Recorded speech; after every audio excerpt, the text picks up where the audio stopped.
I think at some point, if he needed to, and if Taiwan crossed certain red lines, such as a declaration of independence, he would be forced to, given his own pronouncements and the domestic politics and tides of nationalism, uh, which he has courted in the Great China Dream. I think that's a genie that he let out of the bottle and can't easily put back in it.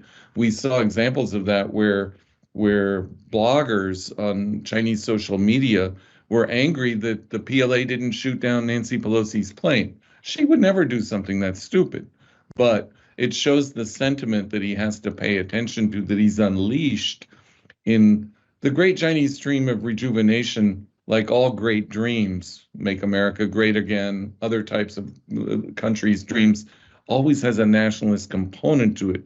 And she has to be careful with that. Um, I don't think, I think the exercises were clearly have been rehearsed and they've had wargaming scenarios and plans.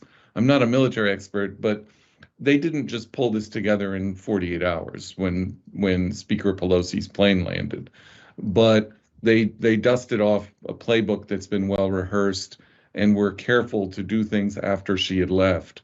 There were no live fire exercises while she was on the island in Taipei. They did everything after she'd left. What I found striking and of concern is that there's, for all of the talk of the United States about shoring up alliances such as AUQAS, the Quad, nothing happened. I wonder if President Xi and the Chinese leadership and the PLA expected some response from the U.S. military, some sort of counter response.